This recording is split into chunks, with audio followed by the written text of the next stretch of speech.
Hello and welcome to Stretford Paddock. My name is Casey Evans and this is your morning paper talk. We had a good day yesterday, transfer window opened and we had a lot of news come through. You had your sources coming out and saying we're going to sign people. You had Tier 1 sources coming out and saying nothing's happened yet. And speaking of Tier 1, the Tier 1 podcast is out later on with Jay and Ronaldo and they'll be talking to a fantastic guest this week in James Cooper. So make sure you check that out. So, all I want to know is, how is everyone doing this morning? Let us know in the comments. Let us know who you want to sign in this transfer window.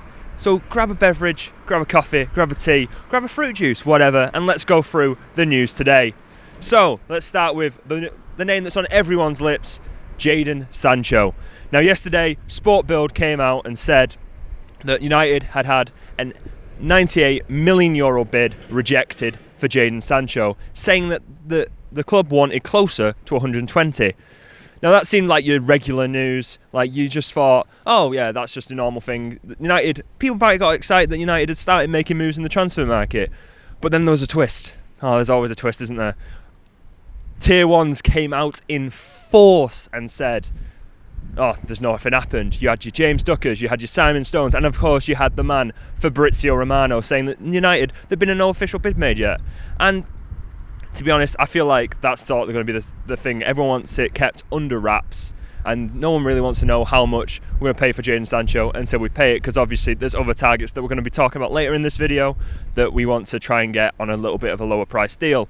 Now, Fabrizio Romano said that in terms of Jadon, you should wait and see, and then he signed off that message with a cheeky little winky face, didn't he? So, Jadon Sancho, why do United want him? I feel like everyone knows at this point, but let's just go through it and have a little bit of a talk.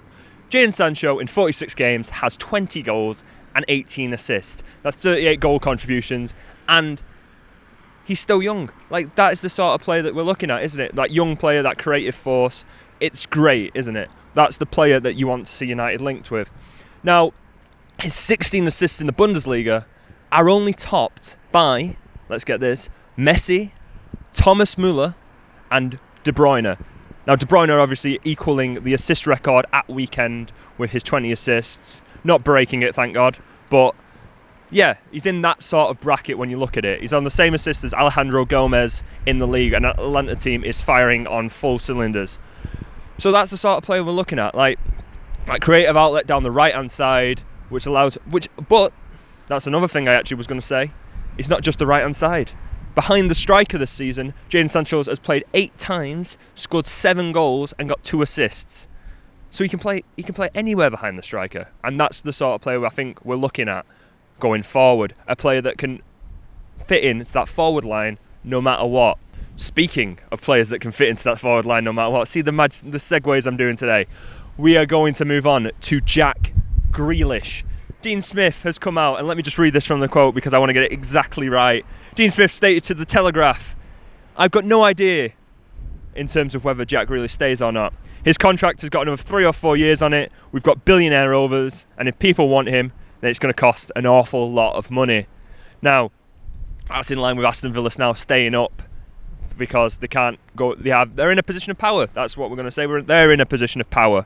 Now, that's in line with some other reports from The Telegraph, with Paul Hurst saying that they want a similar fee to that of what we paid for Harry Maguire. So that's around £80 million. That's a bit pricey. Now, Jack Grealish is obviously an exceptional player. He's the most fouled player in the league, in the regions of 160 plus fouls on him. He obviously has 9 goals, 7 assists in the league.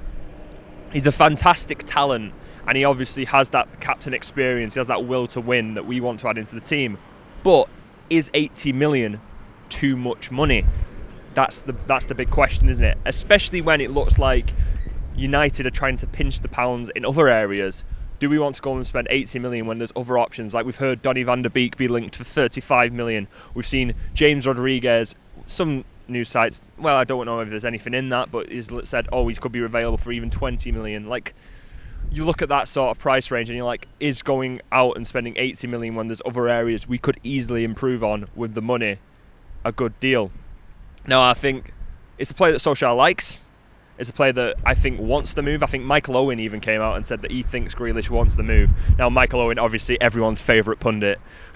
But Yeah, I think it's a move that we're going to see a little bit of negotiating, a bit of thing, but it would be one of those ones where I'm expecting at one point, if it doesn't look like we're going to reduce the price, United might pull away and go for someone else. Maybe English, maybe not. We seem to be going for homegrown. Speaking of English, again, segues, we are going to go on to Chris Smalling. Now, according to James Ducker, Chris Smalling is set to return to Manchester United next month because his loan agreement says he cannot play in the Europa League. He's apparently waiting for clarity from the club because he doesn't know whether he'll be going back to AS Roma next season, to another club in England, or if he is part of Solskjaer's plans going forward. So, Chris Smalling, where does he fit in to the United team before we start talking about other possible options? Is he better than Lindelof? Because I don't think that Chris Smalling comes into this United team and wants to play a squad role. I think he wants to start. In the Serie A this season, he has had 3 tackles and interceptions a game. That is more weighted towards the interceptions because I feel like that's the Italian style of play. He's very good at cutting the ball out, always has been, was very good at doing it in that Van Gaal season where everyone was obviously singing his praises before he slightly dropped off after Van Gaal left. Chris Smalling also wins 3.3 aerial duels per game, has 2 goals and 2 assists. He's done pretty well in Roma, and obviously, like when we saw it, we were thought, he's done pretty well. We'll get a good amount of money for him. We'll move him on, and we'll be able to start into rebuild. I think that's the way he's going to look at. I wouldn't like to see him go to another club in England. I feel like he would probably cause us a couple of problems going into it because he likes a header.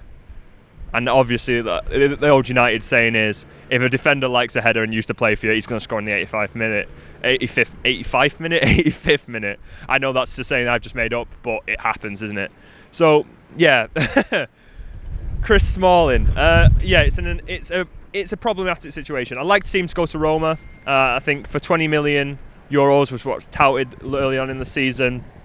Yeah, I think that would be a good signing for them. I think it'll be a good deal for us and it'll help us with funds moving forward.